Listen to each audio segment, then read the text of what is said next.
Vshojo was an agency praised above all others for its talent freedom, for setting the precedent for VTuber agencies. Yet everything got flipped due to this video uploaded by their top talent Ironmouse, who was ostensibly the face of the company. This video exposed that Vshojo failed to pay $500,000 raised by fans to charity. This then opened up a rabbit hole that revealed the true state of the dying, incompetent, possibly criminal company, one that did not care enough about talent safety or talent well-being. It's a company that owes possibly in the millions of dollars in unpaid talent earnings. This is the story about how the most beloved VTuber company manipulated everyone, and it is a story about Ironmouse, the creator who exposed it. Her name is Kizuna Ai. She was something called a VTuber, and I thought that was like a term just for her. So VTuber is a virtual YouTuber. That was audio from an interview of the Puerto Rican VTuber Ironmouse conducted by the charity the Immune Deficiency Foundation. These play large roles in the story of Vshojo, as does Kizuna Ai. YouTuber Kizuna Ai deshita! The term virtual YouTuber, or rather VTuber, was coined in that moment. Similarly, a medium was born. Japanese VTuber Kizuna Ai, the progenitor of the VTuber phenomena, slowly but surely successfully blended rising trends in a never-before-seen art form, some that date back all the way to 1997 to Barbie's official vlogs in 2015. Kizuna Ai, while still represented by an artificial body, had a real, or at minimum more realistic, personality.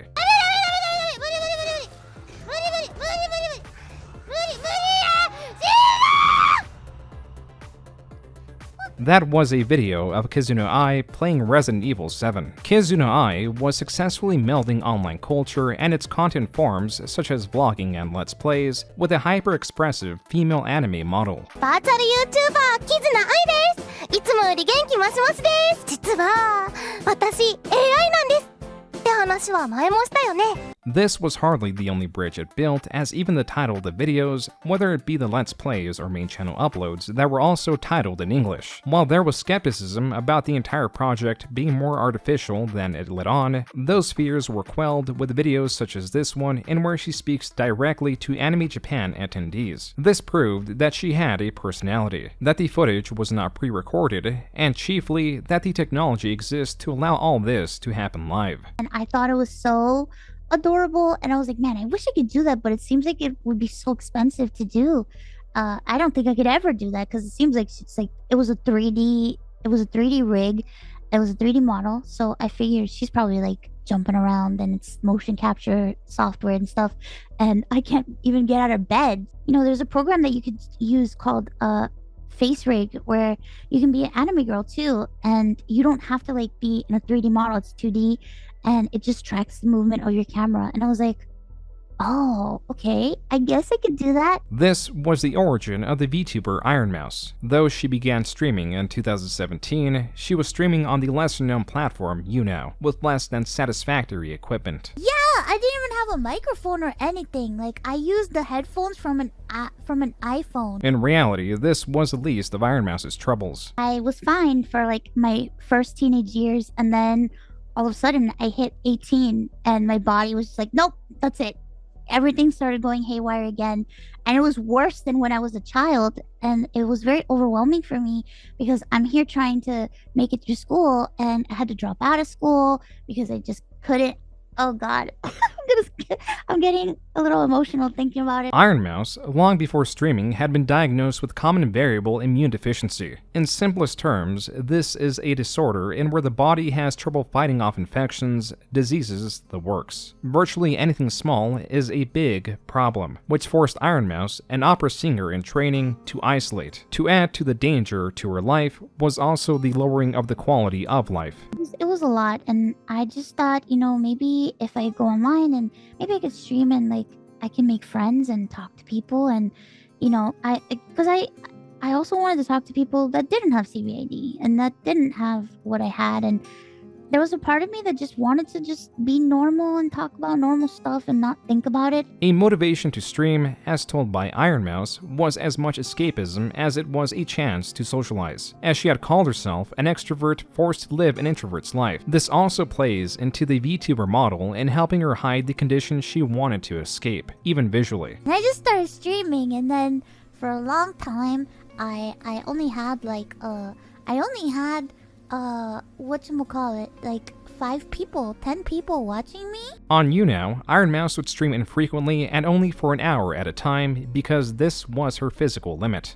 When I first started streaming, I could only stream for like 1 hour at a time because I was so sick and so exhausted.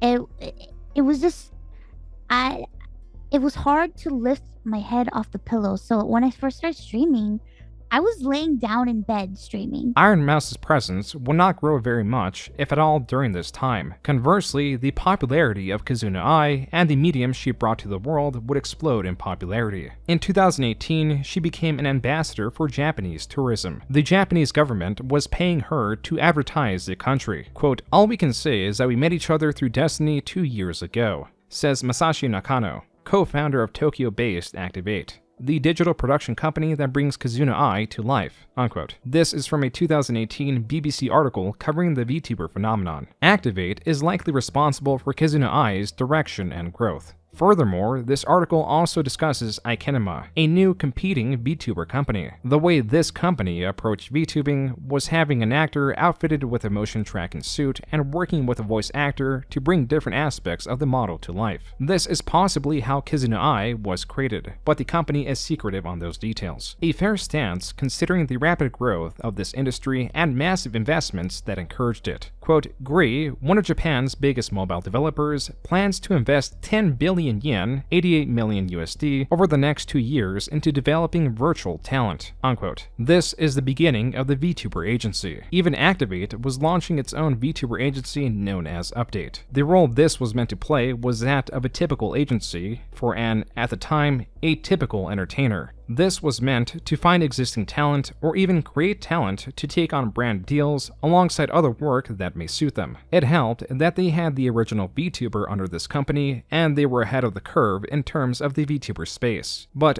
this wouldn't last. New Japan-based agencies such as Nijisanji and later Hololive would dominate the Japanese market, eventually leading to the closure of Update in 2020. Yet there are 2 very important things to consider. First is this was the Japanese market. Secondly, the US was primed for its own competitive VTuber space. This was evident by the US Google Trends graph of searches of the term anime, suggesting an increase of familiarity with the medium. A reason for this could be the global pandemic. With the world locked down and streaming services equipped to deliver a backlog of thousands of anime episodes to new fans, the popularity of anime skyrocketed. It is important to note that this was not exclusive to this medium, but rather it affected demand for content in general. Whether it be YouTube videos or live streams, demand jumped across the board. The live streaming website Twitch had also been, since 2018, the home for Ironmouse. This is a graph from August 2018 to December 2019. It shows that she was not streaming very much. On average, she would get 21 viewers and peaked at 71 viewers. When increasing the range of this graph to encompass 2020, it then becomes difficult to overstate her growth. Her growth was so massive that the previous dates are not even represented on the graph.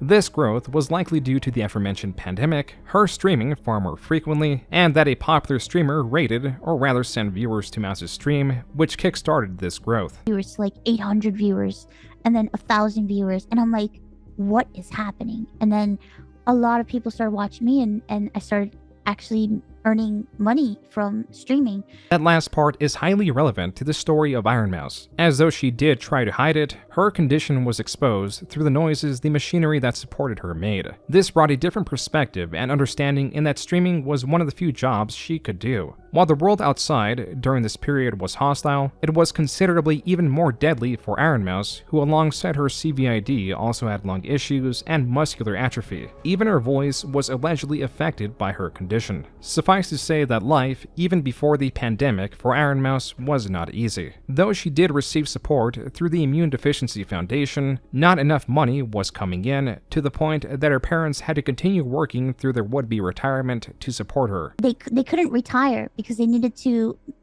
support me, and it was very, it was a lot. Um, it was a lot for me because I care about my parents so much. They've been there for me, and I just remember growing up thinking and waking up sometimes late at night and just seeing my mom cry because she doesn't understand what she did. My parents are very religious, they're very Catholic. So to my mom, she feels like she did something wrong for me to come out this way. Even with the full support of her parents, this at times was not enough to cover her treatments. Issue that I had. I missed a lot of treatments because, simply we couldn't afford it. We were having issues with insurance. Fast forward to April 2020. Mouse was growing rapidly on Twitch, and she was fundraising for a proper hospital bed, titled as a quote-unquote better workspace. The goal for this was $2,000 with a time frame of 243 days. This goal was hit sooner than expected. I like to call my bed my bed. I don't like calling it my bed. It makes me feel very embarrassed. It makes me feel not so good.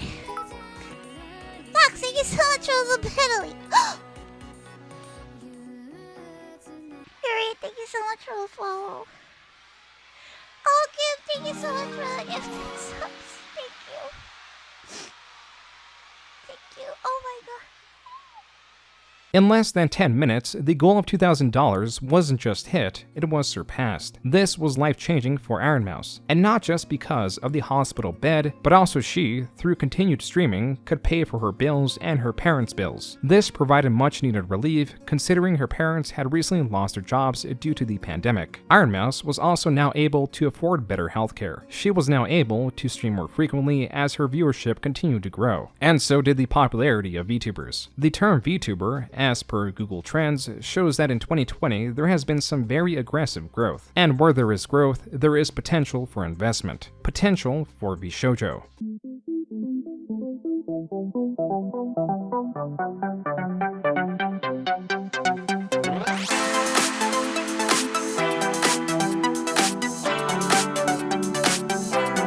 Quote, "It's been 2 years since leaving Twitch, and I'm ready to announce my next big project, Vshojo, a VTuber talent management agency. Vtubing is the perfect marriage of my interest and expertise, so please give @Vshojo official a follow," unquote. This tweet came from Justin the Gun Run Ignacio. This Hollywood Reporter article explains the launch and gives background to who the Gun Run is. Quote, "Talent agency Vshojo announced its launch Tuesday with an intent to focus on representing content creators who use animated avatars as their public personas on live streaming and video platforms, known as VTubers. The company is co-funded by CEO Justin the Gun Run Ignacio, a streamer known in the competitive gaming community whose background also includes working at Twitch, and Philip Mountain Dew Fortuna, who will serve as CEO and Chief Technology Officer respectively. With the VTuber medium exploding and providing a large new audience for brands, it was the perfect time to launch Vshojo as a conduit between both parties. Now if brands want to enter the VTuber space and tap into the top talent, we've streamlined the process for everyone."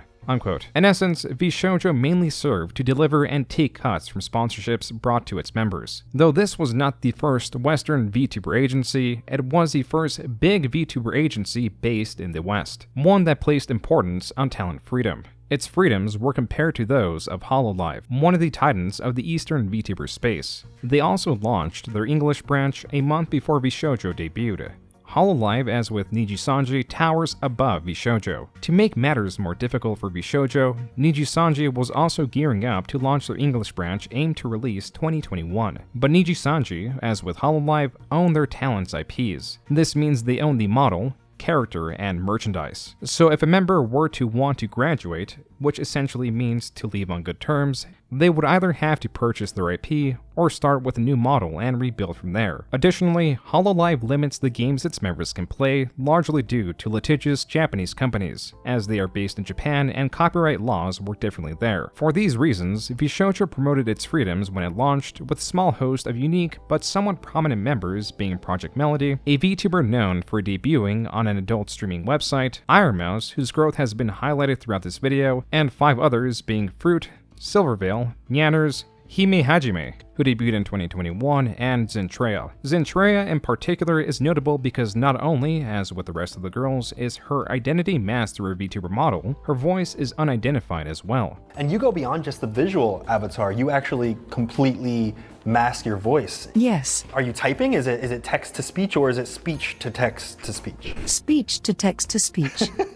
Though this might lead one to assume Zentreya is mute, she claims she is not, and that this was a choice that was fueled by fear. Quote, I chose TTS today because I'm absolutely scared of someone recognizing my voice, of being stalked or doxxed. I want to live my IRL life without fear of someone recognizing me. I love what I do and I make people laugh, but at the same time, people are also unpredictable, unquote. Zentreya's fears are not without reason. Though any witch creator has a fear of being stalked or doxxed, two things that go hand in hand, stalkers in this space tend to be exceptionally dangerous, as was with the following situation. Look at her little, like... What the fuck was that? What the fuck was that? Chat. What the... Hold on. That was the noise of a sledgehammer striking VTuber Camilla's garage door. The person equipped with the tool had come by the day before, but had only knocked. Following this attempted intrusion, Camilla hit a panic button, muted her microphone, and ran off-stream to rally with her mother, who was also home. After confirming the ongoing attempted intrusion through the security camera, it was then that she hid with her mother and a firearm, while they waited for a police response that luckily arrived on time. Camilla later confirmed she was okay and revealed the method the stalker had used to find her. And the cops informed me yesterday that he actually put a tracker in one of my gifts. There are two important things to note about the story. One is that it was a more recent case taking place in 2024, and Camilla is a 2.5D VTuber. This means she is open to showing how she looks in real life, and formerly meeting fans in appropriate gathering spaces, hence taking the gift from the stalker she had met at a convention. This demonstrates the importance of anonymity, and the importance of your agency also guarding your identity. On the surface, Vshojo appeared to be a well-oiled machine. They had their company debut in 2020, closing the year with a charity campaign that raised money for Toys for Tots, and opened 2021 by running a different charity campaign to raise money for St. Jude's. This could be seen on the official Vshojo YouTube channel. The channel also served to promote collaboration amongst its members, to promote merchandise, and to bring updates, whether it be events, model debuts of existing members, or to debut new members like Vebe, who was debuted as a Vshojo member in April of 2021. As with MCNs, or multi-channel networks of the 2010s that plagued YouTube, such as Machinima that was covered in this video, indies or independent VTubers might blindly sign a bad contract if it means working with the creators they look up to. Or perhaps they view Vshojo as bringing success to its talents, when in reality it was the other way around. In fairness, there are a few short-term benefits VTuber agencies offer, like starter kits that include sometimes software, sometimes hardware, sometimes everything including a VTuber model. This brings us to August 2021. A new tab has appeared on the Vshojo website. Auditions were opened. Though this was meant to expand the roster of Vshojo, instead it invited something sinister. Nyanners had been swatted live on air and had to continue streaming as if nothing happened. Being that this was a sponsored stream for Cookie Run Kingdom, a run-of-the-mill mobile game, Today, we're gonna be doing some cookie decorating. I'm really excited about it.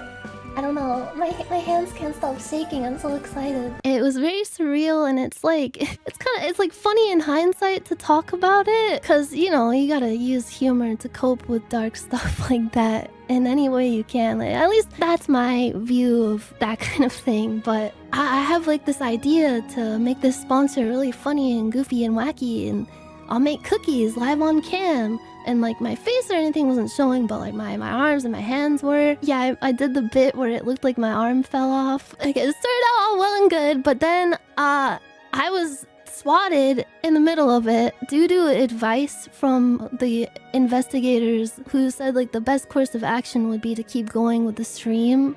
Cause like if you stop the stream after that happens, then the people who were swatting you, obviously they're gonna know that they were successful. So I had to keep going like for hours after the fact, after I had just spoke with like law enforcement banging down my door with guns, and like it was fucking terrifying. we can go to her Twitch tracker and find the date she played it. which is October 9th, 2021. Nyanners had also been a target of doxing. This was just the natural escalation. Vshojo.net and vshojo.org, web pages not actually owned by Vshojo as their domain is vshojo.com, were used in a harassment campaign. They knew about it. They've known about it for probably 9 months. Mm-hmm. Phoenix said that, yeah, he's known about it for, roughly 9 months or so. It just felt like, mid-June, they could have been like, hey, people are trying to impersonate us. That was indie VTuber Saki Nightshade being interviewed by content creator Flamenco TV. And though Saki says they've known about the dox site for 9 months, they later corrected to be 7 months. Saki was a victim of this same swatting group. This began with an email not too different from this one that was sent to a different victim, which reads, quote, "Our talent agents would like to offer you an invitation to joining us as a full-time streamer for Vshojo. If you would at all be interested in this opportunity, please reply to this email stating you are interested, and we can schedule a short phone interview with one of our agents to ask a few questions to get to know you." Unquote. The email goes on to emphasize a deadline. Most importantly, the email is from vshojo.org, a website that was eventually taken down by the real Vshojo. For the time being, applicants will not be much the wiser in sniffing out that this is indeed a phishing email. Phishing is the practice of masquerading as a reputable source, in this case a company.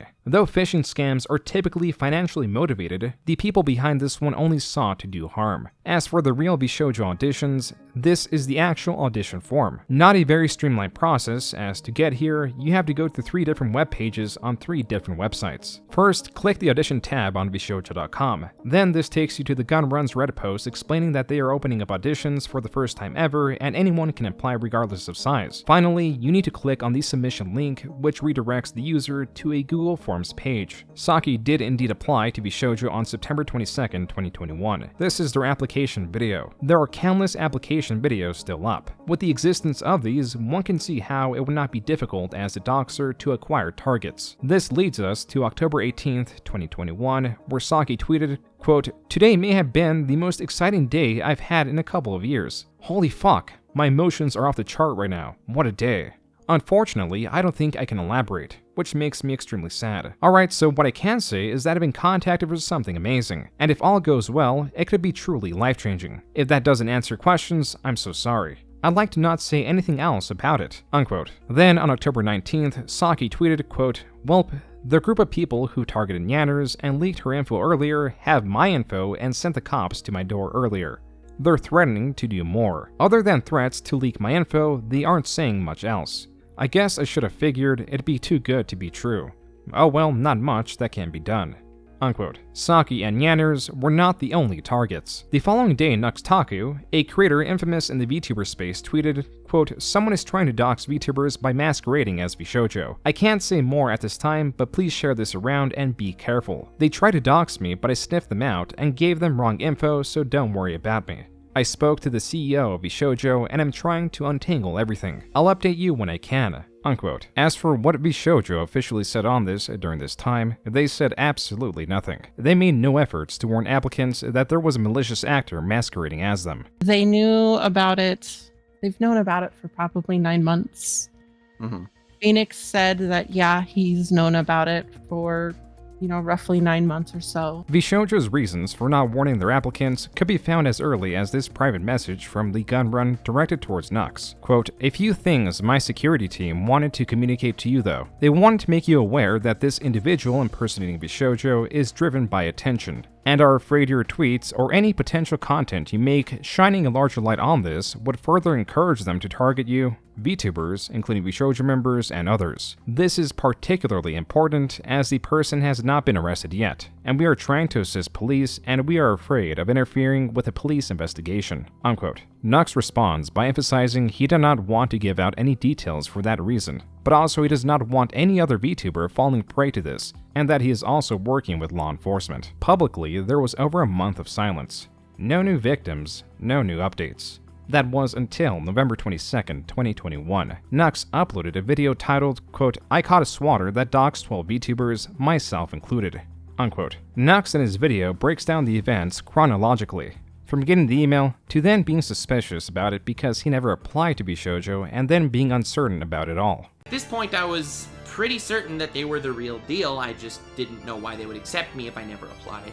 After talking to him for a while and him asking me a lot of questions and actually telling me a lot of details about Vshojo that I knew were correct because of my own personal connections and things that I knew beforehand, but also knew that the public did not know. So I was like really teeter-tottering on whether this was the real deal or not. He showed me the actual contracts of Vshojo when he was trying to prove that he was legit, and the contracts looked very legit. They had the signature of the Gunrun, the CEO of Vshojo, and they were the real deal. As Vshojo would claim, these were not the real deal. This would be a point that Vshojo themselves would aggressively try to get across. But for now, let's focus on this. Anyway, the dude asks me for my name and phone number and address, to which I told him, yeah, let me, you send me the info and I'll send you that stuff. At this point, I message the Gunrun, who follows me on Twitter, let's go, absolute legend. I say, yo, send him a screenshot of the email. I say, is this legit? Is this your guy? And he says, no. We knew about this guy for 2 weeks. He is doxing and swatting VTubers. Though Nux states 2 weeks, in reality they have known about the doxer/swatter for much longer. As for the timeline, it was then that Nux warned the public and reached out to Saki. From here, he continued his own investigation. This involved giving the doxer a phone number attached to a burner phone, alongside feeding the doxer false information. The doxer was then gloating on a Discord server that they've obtained Nux's dox, which is when a member of that Discord server reached out to Nux, claiming to be a fan of his and that he just got doxed. Phoenix, the cybersecurity expert working for Vshojo, would claim that this was part of their strategy, that their MO was to do this quote-unquote good cop, bad cop thing. This is done to establish credibility. If true, that would mean it was not just a single doxer, but rather a group working together to target VTubers, which seemed to be the case. At this point, Nux was supposedly still in danger of falling into their trap, but little did they know now the doxers were even more in danger of falling into his. Now, it may come as a surprise to you, but there was some reverse doxage going on. This dude's domain name, after giving it to Subordinary Gamers, we were able to track down his Doxbin account because he's doxed dozens of VTubers, which I will not name because why the hell, and I'm not going to tell you his domain because, you know, it's not public info. So many massive VTubers literally scared the hell out of me, which is why I really wanted to make this public despite the fact that people told me not to. That's right. The person that actually knew him in real life told me his actual address. If Nux was indeed talking to the quote-unquote good cop in this scenario, then the address would have been false. Yet this was Nux's only source of information. And it keeps getting better. Working with Muda, we got so much stuff. We found 2 of his YouTube channels, including this video where he is actually admitting to quote-unquote being the best swatter ever. Get a look at this. See, I told you guys I was the fucking best swatter on fucking Discord. We were like, well, we could still verify so much of the information that we got from so many people, and I will tell you how. Saki Nightshade has an OnlyFans, and someone that followed her on OnlyFans the day of her swatting was the same as the Telegram handle that this doxer guy used. See, they need to verify that you're over 18, so you need to give them all of your info. So my poor man literally screwed himself over because I know many people that work at OnlyFans, and it was all too easy to gather that information. This is yet another point Vshojo's claims differ from Nux's, as Phoenix, the cybersecurity expert, in private messages with Nux states, quote, regarding verification that the account holder is over 18, this is another factor in the disinformation I was telling you about. The swatter is actually, in real life, not over 18, unquote. Despite Nux acknowledging he got this information wrong in the messages, he did not edit the video to correct it. These messages were largely exchanged to do just that, as Vshojo was shown this video by Nux beforehand. Phoenix went as far to say that making this video was entirely Nux's right, and that they, being Vshojo, have no problem with it. I am so glad that I was actually able to work with Gunrun 2 weeks too late! I'm still a little bit peeved that, you know, he knew about this for 2 weeks and didn't tell me. I thought that was a little sus, but I am really glad that we managed to get this all done, and I appreciate the help from everyone. Yo guys, Nux from the future here! In the description of the video is Vshojo's official statement on the matter. I was just in a call with them and their cybersecurity team for like 2 hours. Give it a read. Phoenix stated that he appreciated Nux doing a public service announcement and that the only problem was praising the would-be good cop. As stated in his video, Nux did link to Vshojo's statement, which was also a response to Nux posting a link to his video on Twitter. Here they tweet, quote, thank you Nux for working with us. "We've added our own response to the events," unquote. The attached statement opens with Vshojo sharing their sympathies with Nux and Saki as well as the others who were targeted. They pin the slow-moving investigation to the perpetrators being underage. Throughout it all, they claim they made sure to work with their talent and mod teams to minimize the impact of ongoing attacks. This wording is very important because this statement does not extend these protections to their applicants, one of which was a victim. Vshojo shortly deleted this statement, likely as a response to the negative reception the video was getting from Vshojo talent. Yanners in her Discord stated, quote, "I do not condone the video that Nux has released where he postures himself as our savior and seemingly takes credit for pretty much an entire year's worth of painstaking work done by Vshojo's cybersecurity team. I wouldn't know that it took that long and took that much work since I was one of the people who unfortunately had to work with them, and I'm incredibly thankful for their help. If a video were to be made about this at all, it should have been handled with a lot more care and consideration. But for someone like Nux, who has consistently used my friends for clickbait views, and has done things like try to bait my friends into watching the Logan Paul Suicide Forest video on stream, and secretly recorded a private call with another of my friends without permission, and then proceeded to use said call to make a video, it's clear that our safety or feelings about any of this is not the priority." Unquote. Yanners, throughout this statement, is citing her experience with a dogster/swatter, likely drawing to her own silence on the matter, as she alleges investigators told her it was best for the investigation. She also states, quote, "It's straight up painful to see it being used in a video like this that doesn't treat the issue carefully at all. A video that he was told not to release, since it could be potentially harmful to us and many other VTubers who were targeted." Unquote. In a second Discord post that shortly followed the first, she states, quote, "Vshojo was forced into making a statement on the matter after asking him repeatedly to not release his video. They had to issue corrections to the video since he would not, and there were several inaccuracies." Unquote. Though there were a fair amount of inaccuracies, Vshojo did not demand Nux not post the video. Following this backlash on November 24th, Nux would take his video down and post a statement in the form of a twitlonger. Quote, "In regards to my video, I worked with Vshojo on this for a while, as he mentioned in the statement in response to my video. I did show them my video before posting, and it was not requested to refrain from uploading. The rumors that I had posted it regardless of being asked not to are untrue. In fact, leading up to the events of posting it, I was a part of a 4-hour conversation with their chief cybersecurity officer overseen by an executive of Vshojo and one of the members of the group." Unquote.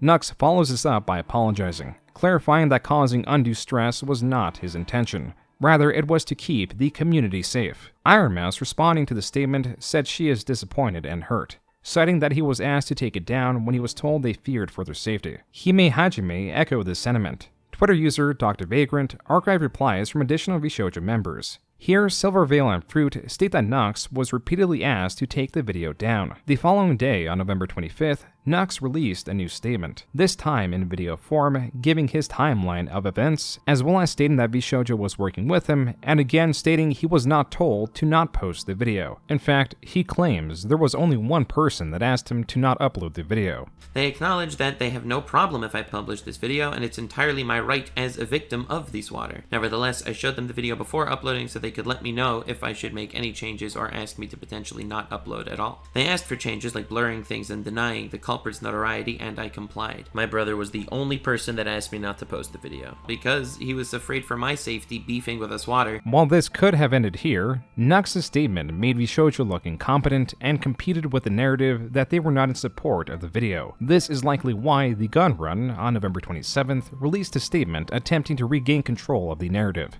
The first version had a glaring mistake in their own timeline when it stated the threat actors sent out the emails October 22nd, when they were actually sent out as early as October 18th. This was corrected, as this error cannot be found in the updated version. In the introductory paragraphs, the point of the document is made clear. Quote, "This document will go through major misconceptions about Nux's now deleted video and his replies and apologies." Unquote. The first allegation tackles the belief that people, likely referring to auditioners, were still in danger of phishing attacks. In response, Vshojo states, quote, "Our cybersecurity team was able to work with law enforcement to obtain the target list from the threat actor. This list confirms that only 2 phishing attempts were made, one to Nux and the other to Saki." Unquote. This is a bold statement, one that is contradicted by this tweet by small streamer Juno directed at Nux when he initially warned applicants. It reads, quote, "Yo at Nux Taku. Had that happen a few minutes ago, but I didn't fall for it." Unquote. Furthermore, Nux's original video stated that the perpetrator had 12 victims. In fairness, these victims could have been unrelated to the VTubing space, and Nux does not delve into it in his removed video. This is why I reached out to Nux on August 7, 2025. Here he states, quote, "There were those phishing emails sent to more than 3 people for sure cause they sent them to me at the time, but I don't know how many people got actually doxxed," unquote. I asked Nux to clarify if he meant that as an assumption or a statement, which he responded, quote, "Other VTubers showed me they got emails from Vshojo.org telling them they got accepted," unquote. Not only does this contradict Vshojo's statement that only 2 phishing attempts were made, it also demonstrates the potential harm Vshojo placed their auditioners in by not making this known, even privately. The fact is, Nux made it known, and afterwards there were no further victims, at least none that came out publicly. Continuing with Gunrun's statement, he presents the timeline of Nux and Saki being sent the phishing emails, to Nux contacting Vshojo, to then Nux working on his video. Quote, "We advise Nux that creating any content or bringing attention to the threat actor will lead to more of the same kind of harassment and disrupt our current law enforcement investigation," unquote. This is followed by evidence of the Gunrun and Phoenix stating that the video could interfere with ongoing police investigation and that the perpetrators are possibly motivated by attention. Also listed is Saki Nightshade's tweet stating Vshojo ignored their attempts to get in touch with him, though as Saki later confirms, this was due to an error on their side. As for the topic at hand, and a large portion of contention in this entire controversy, quote, "Allegation, Vshojo gave Nux approval to release his video. Reality, Vshojo never at any point said he had permission, nor were we asked," unquote. This is stretching the truth. Though Vshojo never gave their explicit blessing, they did state it was in Nux's right to post the video as a victim. They also gave many words of praise and even thanked him in their prior official statement. This is seemingly reduced to just being polite. Continuing on is Vshojo's timeline of these events, which strangely adds how they view Nux prior to his video. Quote, "Staff context. There is a negative history of interactions between Vshojo and Nux that led us to proceed with extreme caution," unquote. The following points are then directed to Nux's video, how their goals with the response were not achieved, and how they allegedly tried to convince Nux to take the video down. Here, they reiterate that they did not endorse the video. Below are 3 screenshots meant to support Vshojo's claims. Even these contradict their timeline. Take note of this point stating that Vshojo's initial statement was drafted and tweeted to contextualize concerns with the video. This contradicts this screenshot that Vshojo themselves posted as evidence where Phoenix states, quote, "Thanks a lot. Would you be willing to include a link to a written response by us as well? It's going to be more about making sure people don't think that contract language is real and answer some likely FAQs that will result from all this," unquote. The final sections of the document claim Vshojo will be increasing their efforts to ensure their talents are better informed, and that any confusion that previously arose was the responsibility of Vshojo. Quote, "We did warn Nux about releasing the videos by outlining concerns from our cybersecurity team, but these are not the same as asking him to pull down the video. From our perspective, we believe these were strong warnings and we could have been much clearer on the risks," unquote. This was and would continue to be a major criticism of Vshojo surrounding this event, as well as foreshadow future catastrophe. For now, there was de-escalation. But I am glad we're at a point that I think it is behind us. I spoke to almost everyone involved privately and apologies were exchanged. Nyanners, as other VTubers did, corroborated this by stating apologies were exchanged all around. And on the surface, it appeared that creators had come to a healthy conclusion. But then there was this video of one of the alleged doxers claiming they were not apprehended. Nux Taku didn't deserve any of this. Like, nothing even happened to him, first of all, and I didn't do anything to him.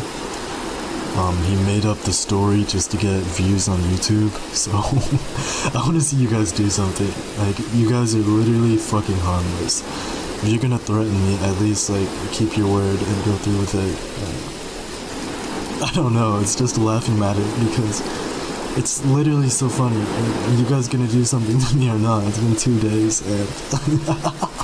Viewers were less satisfied, which led to continued speculation as covered in Turkey Tom's video on the matter. So here's an option. Vshojo thought that the video was a good idea, or at least wouldn't be harmful, hence why Nux was never told not to post it. But then, the video came out, and Nyanners and many of her friends had their little blow-up moment where they freaked the fuck out. And so Vshojo, coming to the realization that they were extremely mad, thought to themselves, oh no, it can't seem like we didn't handle this issue properly. They can't know that we were okay with the video being made and were fully aware of this cybersecurity risk for months, let's tell them that we told Nux it wasn't okay to post the video, and then the entire situation would spiral from there. Turkey Tom also covers the mysteriousness of Nux, including some indie VTubers placing the word redacted in their Twitter bio. Some speculate that Nux was making his own VTuber group, yet this was never answered. Theories such as these, according to Nux, would continue to stress out the gun run.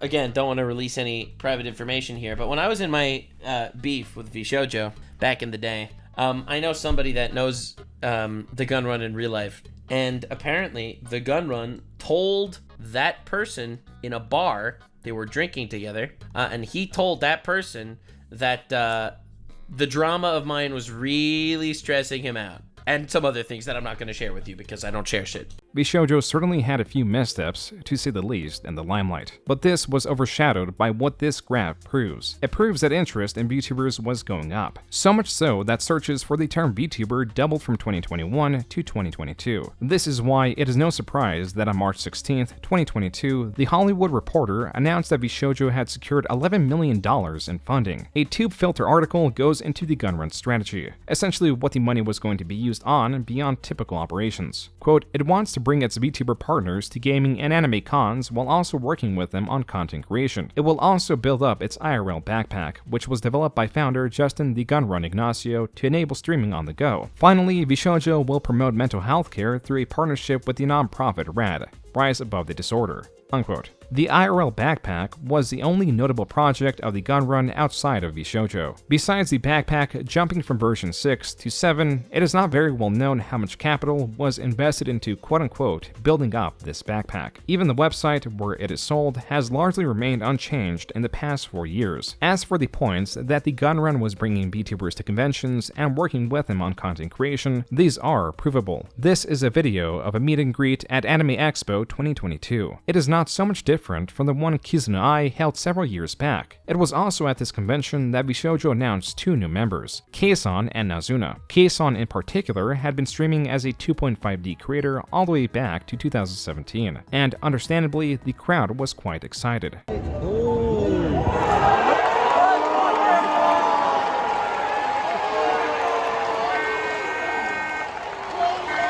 Not only were there videos that promoted new members through animated teasers that could be found on the Vshojo channel, there were also fully illustrated lore videos. Keisan even had a fully animated segment at the end of hers. This form of debut would be extended to new members. With this degree of promotion, it felt as if a grander focus had been placed on their talents. This was the beginning of Vshojo's world-building initiative, one in which each character had deep lore presented similarly to Keisan's lore video. These Mythos videos, as they were titled, were uploaded individually on the members' channels, then eventually on Vshojo's channel, which only saw a fraction of the viewership the talent's uploads received. These were complex storylines involving heaven and hell that weave together the fictional background and relationships of its members. The money Vshojo received was presenting itself. Even future meet and greets were even more impressive, as rather than be presented through a screen, Ironmouse appeared to be floating through what appears to be some sort of hologram. Finally was the charity aspect. This was something that Vshojo had been doing since they themselves debuted, as Vshojo ran many fundraiser campaigns through Tiltify, a service that directly gives money to the charity that is being fundraised for. Among the many charities Vshojo supported was the Immune Deficiency Foundation, the charity that once assisted Ironmouse. This makes sense because she was growing so fast, she was becoming Vshojo's powerhouse. As this 2022 Bloomberg article reports, quote,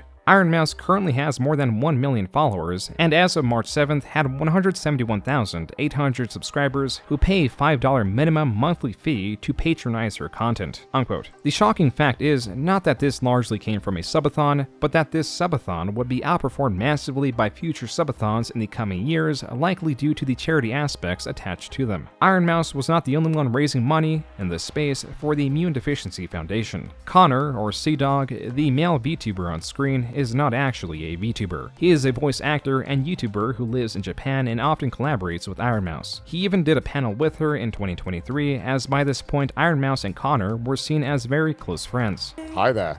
Okay, I have a question for both of you. Oh yeah. In your entire streaming career, what would be your favorite moment, like, at all? Oh, my favorite moment. Jeez. Do you have one on the top of off the top of your head? When we became friends. Oh. As sweet as their friendship seems, the pair is famously known for antagonizing one another. I'd play video games. Yeah, of course I'm hyped to play video games. It's been a while since we played any games. What the f are you talking about? We've played Fortnite every day. It's been so long. We haven't played games in days. Oh! What? Have you ever heard of something called a joke? Jokes are funny. I fail to see the humor. I'm funny. And you think I'm funny. Because if you didn't think I was funny, you wouldn't be putting up with my shit. Connor, stop being dumb. Have you heard of the Stockholm Syndrome? This friendship became so well known that the second most viewed video on Vshojo's official channel is Ironmouse reacting to clips of herself interacting with Connor. Oh my god. Who are you talking to? What the fuck? I'm talking to Nyan, you dummy. What the fuck? Bro, you gotta bro, what the fuck, bro? Like, I just heard that. Like, what the fuck, bro? Fucking weird, bro. I'm talking to Nyan, motherfucker, as if I would ever say anything to you like that. That, come on, chat. That sounded fucking weird, right? I just heard nothing and I just heard someone saying that. Come on, man. I'm right in front of her. I'm telling her I love her. Affection, disgusting. Not on my watch. Fuck off. Connor played a large role in fundraising for the Immune Deficiency Foundation. He wanted to do a cyclothon, and I was like, oh my god, why? And he's like, because I want to raise money for charity. And I'm like, well, how long are you gonna do it for? And he told me, oh, a few days and whatever. And I didn't want to like ask him because I figured it was some cause there or whatever. And I was like, okay, so what charity are you gonna do it for? He goes, oh, I'm doing it for the IDF. I'm like, what? I'm like, why? And he's like, what do you mean, why? Are you not happy? And I'm like, I am happy, but I just want to know what brought this on. And he's like, I just want to have a beer with you one day. This cyclothon traveled around 500 miles and raised $320,000. This became a sort of annual fundraising effort as the pair would eventually raise millions. Their contributions would become so significant that they would get their own page on the foundation's website. To an extent, Ironmouse's victories were Vshojo's victories. She even won Best VTuber for 2022 at the 2023 Streamer Awards. I can't believe that I won, and I just want to say thank you to Vshojo for being an amazing organization and helping me out, and thank you to all the amazing new friends that I've made. At this point, nearly all members had positive things to say about Vshojo. It was a company that continued to promote its freedoms, yet Vshojo's support would be challenged with the release and subsequent controversy involving the game Hogwarts Legacy. This is a game based in the universe of the Harry Potter series. Isolated, the world isn't very controversial. There's even a segment of a theme park that recreates experiences found in the books and movies. What is controversial is the author of the work, J.K. Rowling. In the past decade, she has continuously gotten more controversial. First, by liking tweets that can be seen as anti-transgender. She would then be more direct with her feelings, even writing an essay further expressing her stances. To combat her stance, calls for boycotts were made, which J.K. Rowling directly responded to. This is why Hogwarts Legacy was embroiled in controversy, because a sizable amount of people displeased at J.K. Rowling demanded others join in on their boycott to the extent that influencers that played the game would be harassed. As such, a website was erected that would tell you if a Twitch streamer played the game. Silvervale, a founding talent of Vshojo, played this game, as did many other creators, which is when hell ensued. News about creators being harassed for playing the game was making its rounds on Reddit and Twitter. Even Vtubers who announced they were going to play it but never did were allegedly harassed to the point of canceling their planned stream of the game. As for Silvervale, the harassment she receives, as she claimed, crossed into the real world.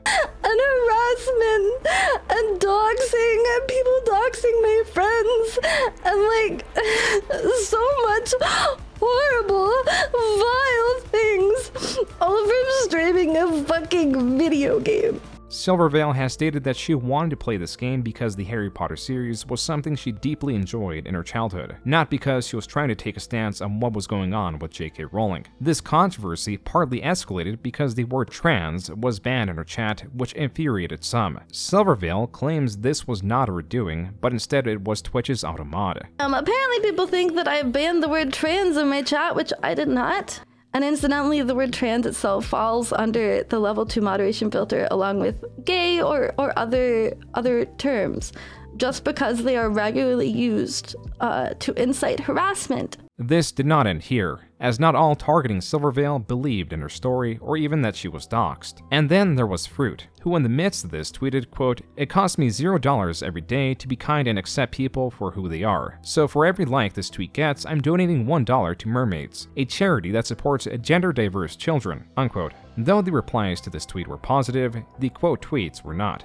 Some critical of the charity she chose. Fruit followed this up by stating that their twin brother means the world to them and they'll support a better charity if there is one. Fruit and Silvervale were being attacked from different sides. Some saw Fruit's statements as a jab at Silvervale, but this appears to be the minority. Despite trending in the VTuber space, both Fruit and Silvervale received a fair amount of support. As such, Silvervale announced she was still going to play Hogwarts Legacy. And I'm gonna be a fucking wizard. And we're gonna enjoy this fucking game. And I will not be bullied by a bunch of Twitter freaks with nothing better to do with their goddamn lives. While the support was there was one place the support deeply lacked, as Silvervale revealed years later. I was put into a call with Gunn, the CEO of the company, like someone that I admired and I looked up to and I wanted to please, someone that I thought was the coolest person ever. And he told me that I was a damage to the brand, that I was a disappointment. I was told that me being harassed was an inconvenience to the other talents and not to talk to them. Optics were more important than their own talents' well-being. And I was suspended from streaming. They said it wasn't a suspension because they weren't that kind of agency, but what else do you call being told not to stream? Talent freedom, right? Silvervale claims she later reached out to the other talent who were surprised she was treated in such a way. This is all very important to contextualize the events of April 2023. They did so much to prevent us from talking to each other. And when we left, they of course discredited us to the staff and the other members as soon as we left.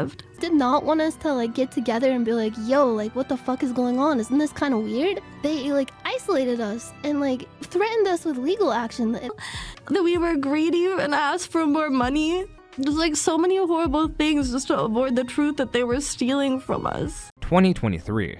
It was time to renew contracts, but something felt off. Quote, "Back in 2023, Vshojo tried to bully me into one of the most predatory contracts that I have ever seen. When I tried to ask more about it, their COO got extremely hostile with me and refused to answer any of my questions, and so I had to hire a lawyer in order to get some clarification," unquote. This was a 2025 tweet from Vebe, the first VTuber to officially leave Vshojo. As corroborated by the others that would be leaving during this time, Vshojo was not very happy that the talents were using legal experts to decode their allegedly disreputable contracts. Because a lot of the time, like in the case of Vshojo, they will purposely try to discourage you from seeking out lawyer, like legal counsel about it. They'll use like peer pressure tactics to make it seem like it's bad to get a lawyer. Thank God they actually had like contacts to this really nice agency, like lawyer agency. I got in touch with them. They helped me so fucking much. I'll never forget, like I was on a call with this lawyer who was a really nice lady, by the way. I could just hear her audibly being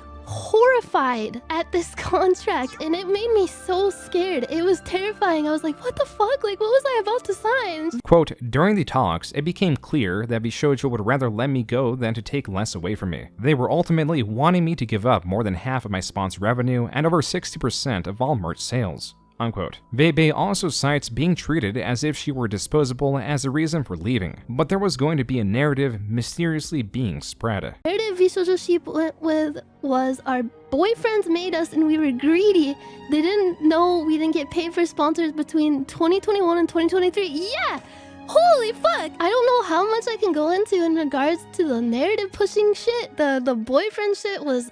that is just insane. Quote, "Their COO began to push a narrative on 4chan, yes I'm serious LMFAO, and other social media that I am leaving because I plan to join OTK and that both me and Silvervale are troublemakers, so they are quote-unquote letting us go. The amount of hate we've gotten over leaving, from fans calling us greedy bitches to people saying we're abandoning our friends and tossing aside the company because we're successful enough, shit was fucking painful. Not being able to say anything sucked," unquote. Like we could never speak up to say anything different because like we had a non-disparagement agreement, but that went both ways. Like, but I never would have been able to handle that legal battle ever, and they knew that. It was so fucking frustrating to see all that shit go down and not be able to say anything to defend ourselves. Even Silvervale's mother, according to her, had to sign an NDA. But oh yeah, they had my mom sign one. I forgot to mention that. She's not my manager or anything. She's literally just my mom. Quote, in order for me to leave, they demanded I sign an NDA that prevented me from speaking to any other talent about it. I could not say why I was leaving. I could not say what the terms that I was saying no to were. I even got in trouble for advising them to hire their own attorneys. They would watch my streams, read my Discord, and threaten to sue me if I said anything that hinted towards how I really felt about the company. I was threatened with a lawsuit. Another term in allowing the three to leave was that they will announce the departures in 2 ways to minimize damage to the company. First to leave, as announced on April 25th, 2023, was Vebe and Silvervale. As per this Reddit post, Vebe did attempt to clarify in 2023 that they left because the contracts did not make sense to them. Then on April 30th, 2023, it was announced that Nyanners was leaving as well. Little did the audience know that the girls did not get paid for sponsors. Vebe claims that she did not get paid for a single one after 2 years. Silvervale and Nyanners tell a similar story. I would repeatedly ask how the sponsor payments were going, and they would just always say it was in the works, so they were waiting on the sponsor, like so many different excuses. And I know people probably wonder, like, why didn't you know this earlier? But it took them months to pay out sponsors, so it was easy to lose track. And I was livid when I went through all my payment history near the end and saw just how much it was withheld from me. It was crazy. Calling back to Nyanners being swatted in October of 2021, she was swatted in the middle of a sponsor's stream. But was she even paid for it? So that was like one of the like glimmers of hope. I was like, you know what? I went through all that, but at least I'll get paid. Wouldn't you know it? Like one of the many things that they had failed to pay me for over the course of literal years was that stream, the one that I got swatted during. For the time being, Vshojo was able to manipulate the situation, as they did for the doxing one, to significantly lessen the blow on the reputation. And like every time Vshojo was lauded as this like amazing agency that everyone loves so much, it just made me sick. Viewers were none the wiser, and Vshojo kept playing with different ways to promote their talents, like with concerts, thematic musical covers, and even onboarding new talent that had recently left poorly looked upon VTuber agencies. Lastly, Ironmouse was still growing and still part of Vshojo. Her wins continue to appear as if they were Vshojo's wins. And the game award goes to Ironmouse. First and foremost, I want to express my deepest heartfelt gratitude to the incredible community that has gathered around my streams, and I also want to extend a very special thanks to Vshojo, who brings all my ideas to life. Ironmouse was the 2023 recipient of the Content Creator of the Year award at the Game Awards. Through her 2023 subathon, she raised a significant amount for the Immune Deficiency Foundation, as half the earnings from Twitch subscribers were promised to them. After the subathon ended, the money went through Vshojo and then to the charity, and everything was well and fine. Mouse had gained so much prominence that Vshojo's celebration page on the official Vshojo website were achievements nearly all earned by Ironmouse, who also won VTuber of the Year for 2024, where she was accompanied on stage by the Gunrun himself. I'm telling you, like, Gun is like the nicest person you'll ever meet. He's a genuinely nice person, genuinely nice guy. I have, you know, I mean, I'm not gonna say I'm an industry veteran, blah, blah, blah, but I have talked to so many people, and literally everybody who has ever met Gun has only ever had nice things to say about him. No one has ever said anything mean about this man, and it's because he's a fucking saint.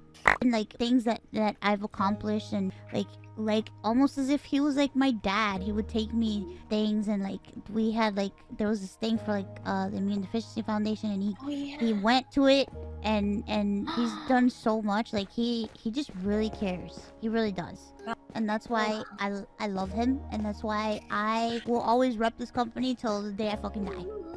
Unless they fuck me over, but they never will, because I know, because we're great people. There was something eerie about Vshojo in 2024. There were teasers for projects like Vshojo University, but they were never expanded upon. Ideas or the ambition the company once had was not shining through, and the talent were noticing this. I was so focused on the group, pushing forward like good PR. You know, I joined during a year when the group had just lost a bunch of talents, and then one joined, and then it was me. There was still a lot of uncertainty. There were a lot of people just kind of like sitting there like, what's gonna happen, you know? That was Giga, a talent from a corporate background that joined in 2023, recalling the state of things. Right? Like, I was just like, I don't know what we're thinking here. Again, if we had all the money in the world, then I'd be like, hell yeah, because then we could throw funds at stuff and help launch somebody. It's marketing budget. That it can actually work out, but we didn't have that. So I was pointing this out. I was pointing this out the whole time. I was pointing this out before I knew who some of the people were that were potentially joining. I was like, hey, can we do this? Can we do that? And I was just trying to be very realistic. I was trying to be very realistic, but I was looking at what we were doing and I wasn't privy to every bit of information. Obviously, I was just privy to some little bits. Even with the little bits I was privy to, I said, hey, you should do this, this, and that to become profitable. You're not doing this, this, and that. So I spent so much of my time while being in the group pushing these things forward.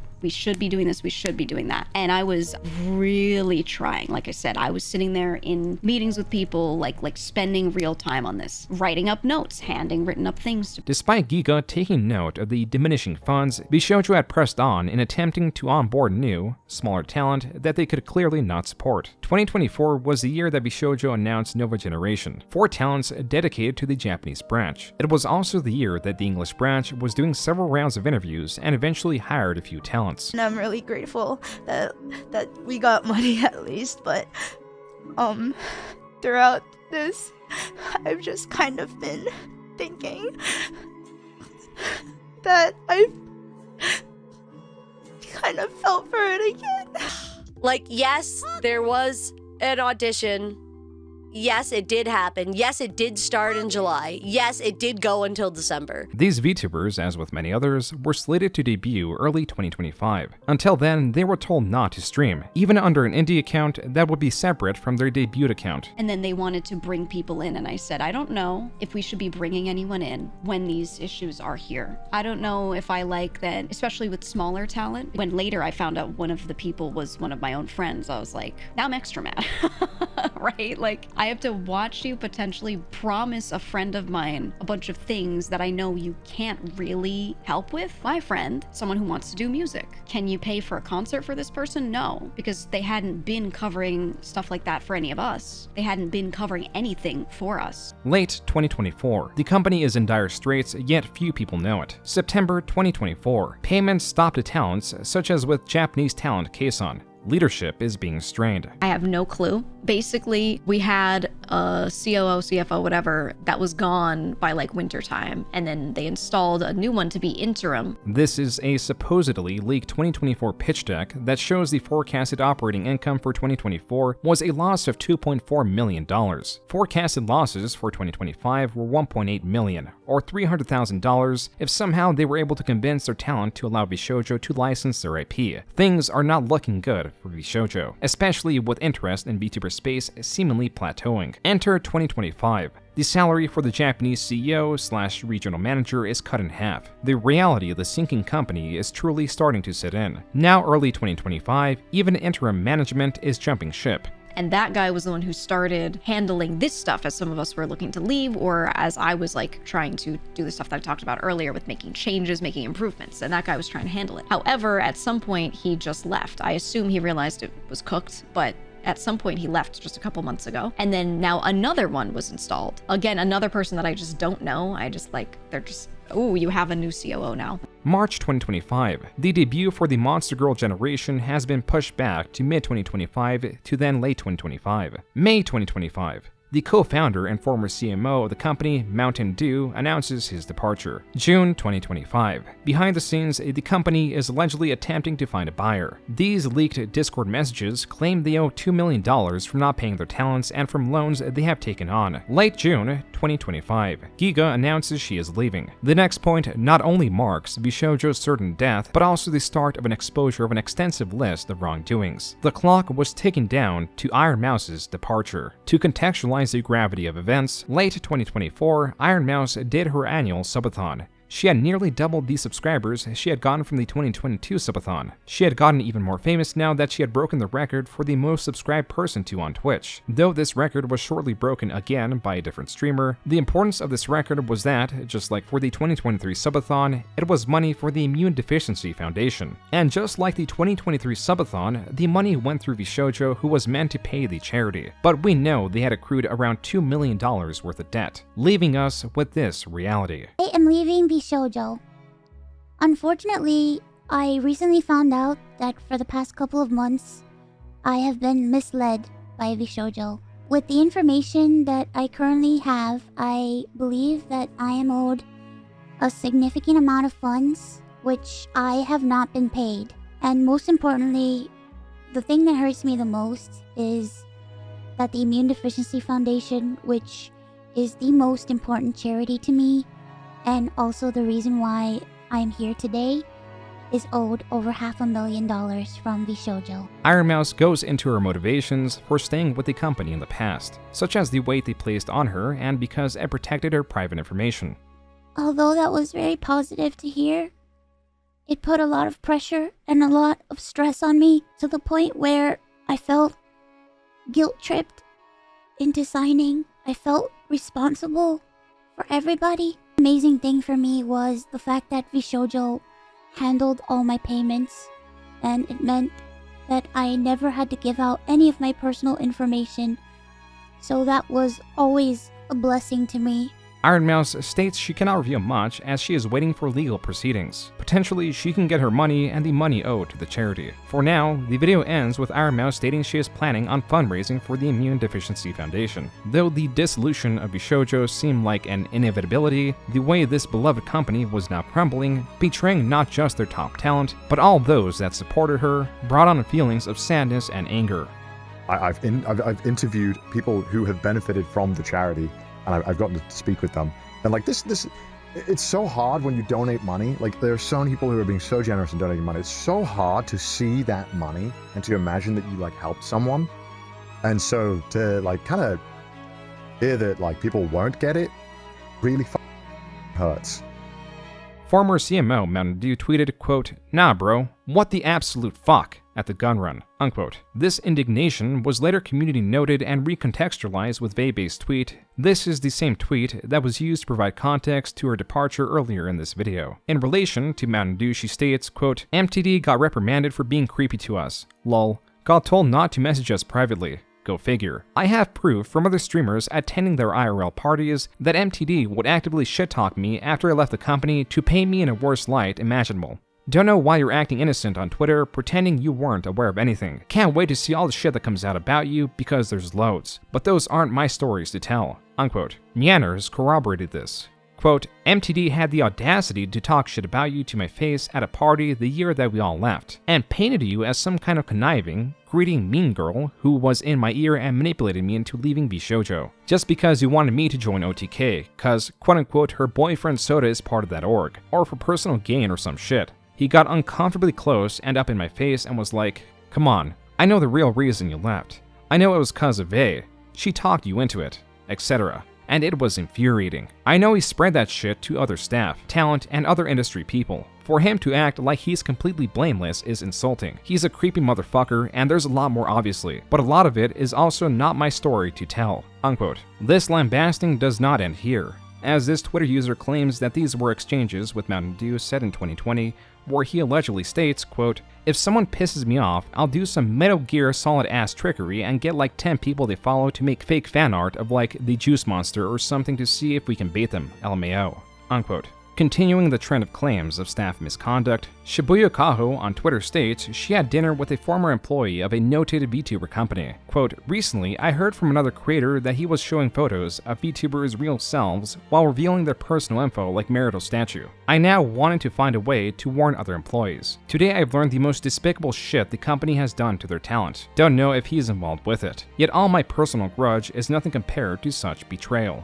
Unquote. When asked why she kept this information to herself, she states that it was because it was secondhand information and she was somewhat in the process of verifying it. The following day, Keisan, in her livestream, talked with Makino, the Japanese CEO, though he was more so of a regional manager, as he claims he was not privy to many of the details from the US side, which has authority over the US branch. The interview has been translated by the channel Yura, which is what is being presented on screen. The call opens with Makino establishing he is on this call out of respect for the talents and the fans, and his intents are not to shield the company, yet there is only so much that he can say, and even with that, information is limited. It is here that he paints a picture of a dysfunctional company, one that apparently misled him. When asked if payments were coming through, he was allegedly told that these payments have gone through or that they were eventually going to go through. He was not informed that the company lacked money. At times, the company just did not respond. To add to the madness, he drops this bombshell. So did you just say that Vshojo JP itself was doing good? そうですね。 In finances too? そうですね。 You haven't paid me. っていうことになるですね。 Despite the Japanese branch performing well and at a profit, they still had to incur debt of the main US branch because they are still the same company. This then leads to this confrontation. I quit Vshojo today. はい。 Vshojo 辞めます今日。はい。はい。31日予定でしたけど、今日辞めます。I quit. This is very wrong. 払っていたとしても、ケイソンに払っていたとしても大丈夫だったっていう感じですね。You're telling me you could have paid me? そういうことです。 Then where is it? Where is it? I want it now.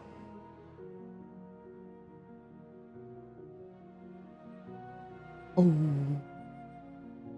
Did you just die? What? Yeah.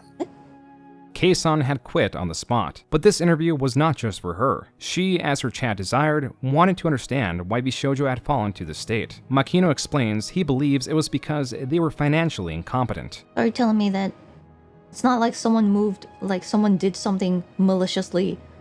It's like they just weren't good at it. The finances. Continued questioning revealed that Vshojo staff were still being paid and talents weren't. YouTube channel Legal Mindset points to the talents being categorized as independent contractors. So legally speaking, while the employees had to be paid, the talents as independent contractors were a lesser legal priority. Makino also states that he smelled smoke and foresaw the upcoming fire. This is why he attempted to find a buyer for the successful Japanese branch, but it was too late by the time everything had gone down. This company, at least for the US side, was immensely disoriented. The JP branch did not get a general strategy from the US. They were kept in the dark, likely intentionally. This possibly led to recruiters still doing their jobs despite not knowing the company could not support the oncoming talent. Money, as Makino states, was not being quantitatively tracked, meaning when Vshojo threw funding at projects, there was likely little to no follow-through in measuring their success. This would only scratch the surface of the company's incompetence. As for the interview, it ends with Mikano apologizing for how things turned out. Still, July 22nd, Kei-san was not the only one that quit. Michi, Project Melody, Hime Hajime, Amalie, Kuro, and Henya all quit on the same day. Eventually, every talent would follow this path. It is also important to remember that though these were the large talents, they were not the only talents. There were still those that were strung along, anticipating a debut that would never come. There was a period of time where it was October, but nobody told me that.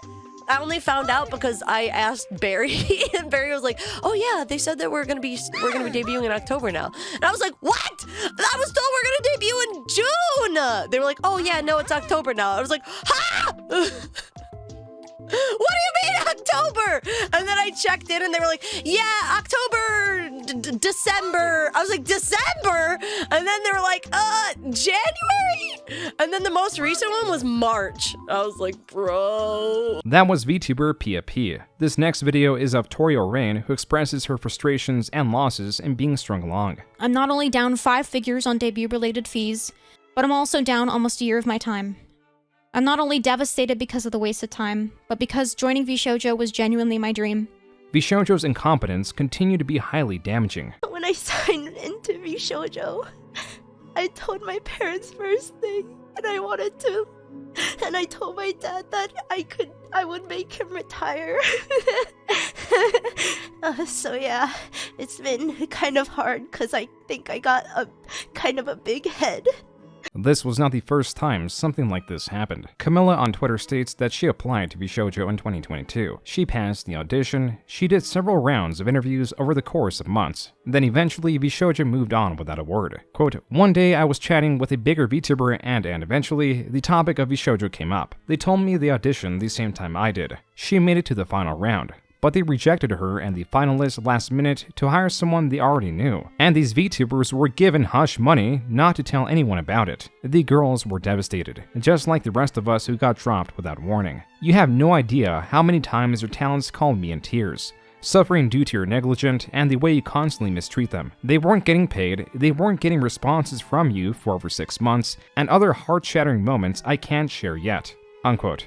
There was a building frustration that was not satisfied, and would continue to remain unsatisfied, as on July 24, 2025, the Gunrun posted this statement through the official Vshojo Twitter account. Quote, "Vshojo has failed, and I've mismanaged the company into the situation you're all witnessing. So today, I am sharing the difficult news that Vshojo is shutting down, and I take full responsibility for the decisions that led up to this point. I've been doing everything I can to fundraise and right the ship these past few months, but despite my efforts, we are in a worse position, and those I care about are now paying the price." The Gunrun goes on to state that the money went directly to creators, debut investments, infrastructure, concerts, events, and staffing, essentially stating that the company failed through their incompetence or lack of funding, rather than something like embezzlement. He also states, quote, "Additionally, I acknowledge that some of the money spent by the company was raised in connection with talent activity, which I later learned was intended for a charitable initiative. At the time, we were working hard to raise additional investment capital to cover our costs, and I firmly believed, based on the information available to us, that we would be able to do so and cover all expenses." Unquote. There are many things to break down. First, the company is dead. Not only is it stated here, but it was clear as with the talents gone, it has lost its revenue generation. While specifics in what avenue sunk the ship or what initiative drained the most money was not provided, in not so many words, this shows the Gunrun was either an incredibly incompetent CEO that did not make efforts to truly be involved in the company, as somehow he was not aware of $500,000 of charity money being injected, or he was acting with a clear picture of the company. In this situation, he knew the company was in dire straits and burned through the charity money intentionally to keep the company alive.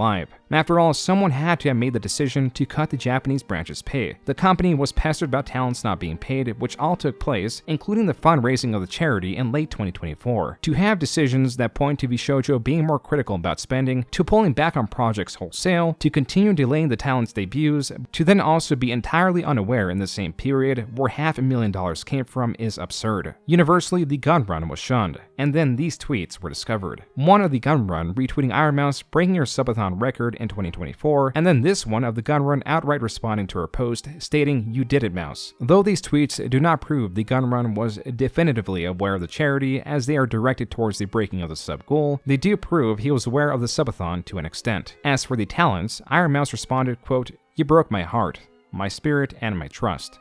Unquote. Kayson and Giga point out the absurdity of the Gunrun statement, as the company in all scenarios knew that it was failing, but no efforts were made to cue the talent in on this or shut it down when it was clear the company was going to be eating the talent's money. Giga goes as far to say, quote, "You chose to keep the expensive sinking ship going and felt that it was fine to keep paying out to staff you were friends with instead of putting talent first. You have made it abundantly clear that you are okay with not prioritizing the debts owed to the talent who made this company what it is. We know which leadership constantly sat in VC playing games with staff instead of working on time-sensitive tasks for our events and debuts. We know which staff consistently leaked information about talent. As the CEO, you are the final check, yes. But this means that all checks before you failed too." Unquote. Giga, the same day on her stream, goes into how staff were unreachable.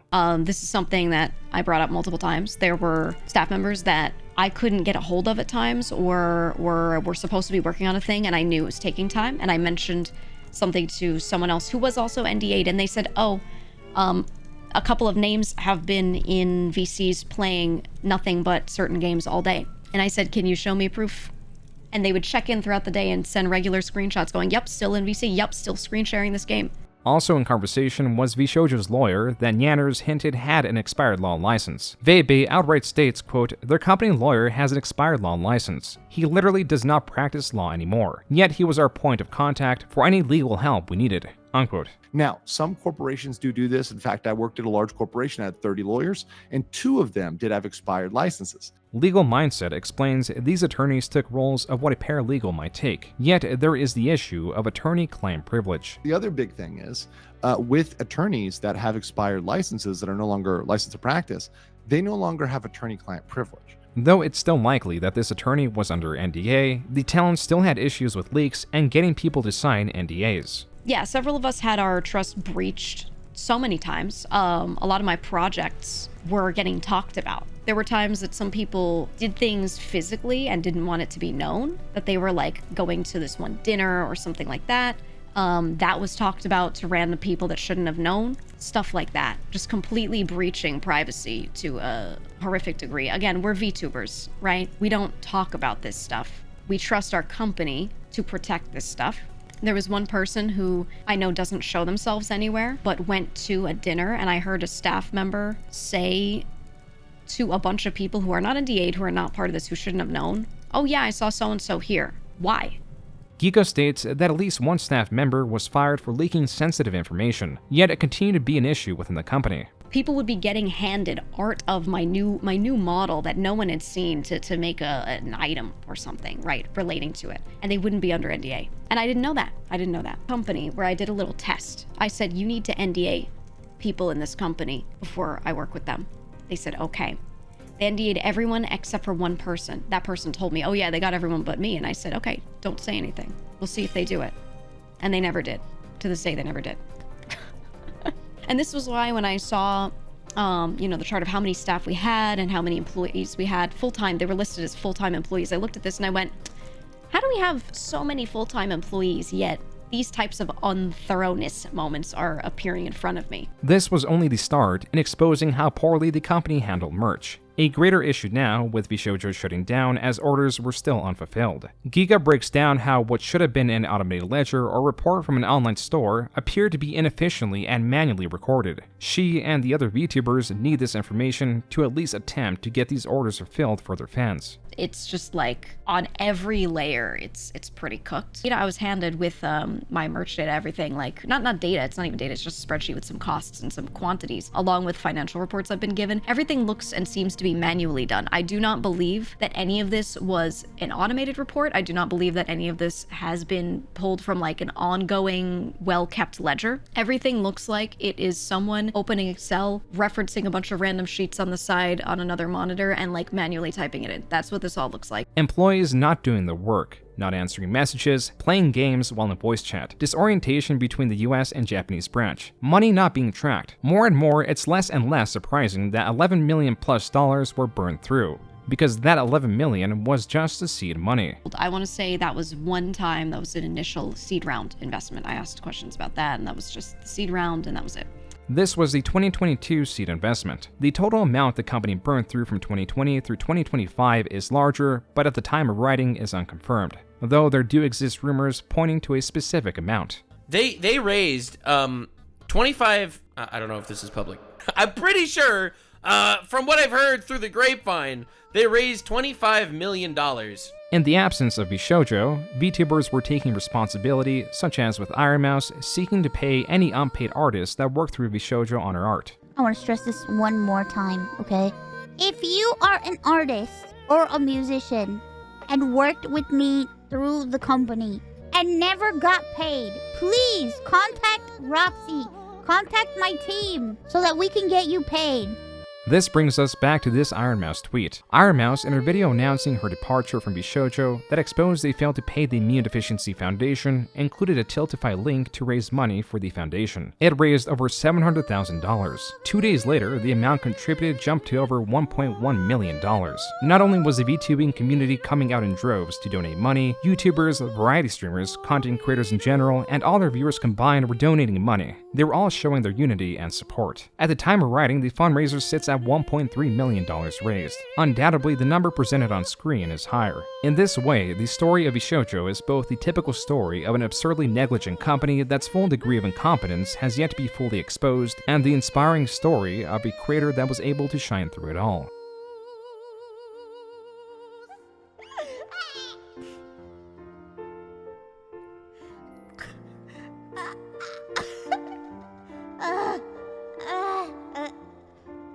I can't do it. I can't finish it. It won't go. It won't go. I feel resistance in my vocal cords. Sorry. I feel resistance. I can't. I don't want to push it. Thank you. Thank you very much.